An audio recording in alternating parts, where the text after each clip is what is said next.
وہ دروازہ توڑیا نے، اچھا توڑ کے 2-2.5 ٹائم سے ڈکیت پہ گئے نا۔ تیسرے گھر کو ڈکیتی کر رہے تھے، 8-9 لاکھ کی ڈکیتی ادھر بھی کیا۔ خبر شامل کرتے ہیں منڈی بہاؤالدین سے۔ منڈی بہاؤالدین میں ڈاکو بے لگام۔ منڈی بہاؤالدین آہلہ روڈ پر ایک ہی رات میں 3 گھروں میں ڈکیتی کی وارداتیں۔ بہاؤالدین کی رپورٹ کے مطابق 7 مسلح ڈاکو 3 گھروں سے لاکھوں روپے نقدی اور زیورات لوٹ کر فرار ہونے میں کامیاب ہو گئے۔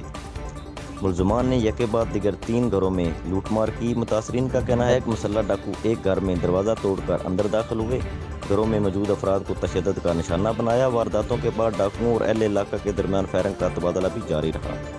پولیس ساڈا ساتھ نہیں دیتا، آئے سن انج 2 بندے تے اسی بھڑدے رہے اودے نال، وہ ساڈے نال آمنے سامنے بھڑدے رہے، انہاں ساڈے نال کوئی تعاون نہیں کیتا جی۔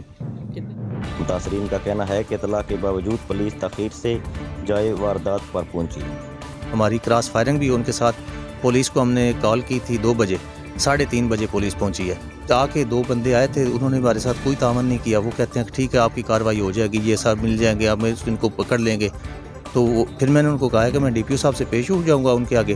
تو کل پھر وہ آئے ہیں، ہمارے ساتھ چند قدم چلے ہیں، پھر واپس چلے گئے۔ ہم اس کے بعد بھی ان کا پیچھا کرتے رہے ہیں، کافی دیر وہ ڈکیت بھاگ گئے۔ تو یہ ہماری ڈی پی او صاحب سے پرزور علی رضا صاحب سے اپیل ہے کہ ہمارے حق میں بہترین کارروائی کی جائے اور قرار واقعی سزا دی جائے ملزمان۔ اس واقعہ کے بعد اہل علاقہ میں خوف و ہراس پھیل گیا۔ اب تک کے لیے اتنا ہی۔ مزید خبروں اور اپڈیٹس کے لیے دیکھتے رہیں PNC نیوز۔